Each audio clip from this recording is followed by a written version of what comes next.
ನಮಸ್ಕಾರ ಸ್ನೇಹಿತರೆ. ನಾನಿವತ್ತು ನಿಮಗೆಲ್ಲರಿಗೂ ರಾಯರ ಭಕ್ತರಿಗೆ ಒಂದು ಕಥೆನ ಹೇಳೋದಕ್ಕೆ ಅಂತ ಹೇಳ್ಬಿಟ್ಟು ಬಂದಿದ್ದೀನಿ. ಅಂದರೆ ರಾಯರ ಭಕ್ತರು ಯಾರ್ಯಾರಿದ್ದೀರಾ ಎಲ್ಲರೂ ಕೂಡ ಈ ಕಥೆನ ಕೇಳಲೇಬೇಕು.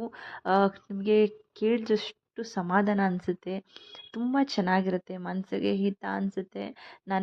ನನಗೆ ಬೇರೆಯವ್ರ ಬಗ್ಗೆ ಗೊತ್ತಿಲ್ಲ, ನನಗೆ ರಾಯರ ಪವಾಡಗಳಿರ್ಬೋದು, ರಾಯರ ಕಥೆಗಳಿರ್ಬೋದು ಕೇಳೋದು ಅಂತಂದರೆ ಏನೋ ಒಂಥರ ಸಂತೋಷ, ಖುಷಿ, ಸಮಾಧಾನ ಇರ್ಬೋದು.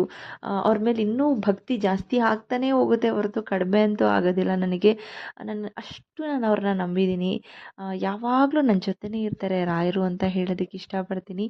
ಹಾಗಾಗಿ ನನ್ನ ಫ್ಯಾಮಿಲಿಯವ್ರಿಗೂ ಕೂಡ, ನನ್ನ ಯೂಟ್ಯೂಬ್ ಇಲ್ಲ ಇನ್ಸ್ಟಾಗ್ರಾಮ್ ಫ್ಯಾಮಿಲಿಯವರು ಯಾರ್ಯಾರಿದ್ದೀರಾ ಎಲ್ಲರಿಗೂ ಕೂಡ ಈ ಕಥೆನ ಯಾರ್ಯಾರು ರಾಯರ ಭಕ್ತರಿದ್ದೀರಾ ಅವರು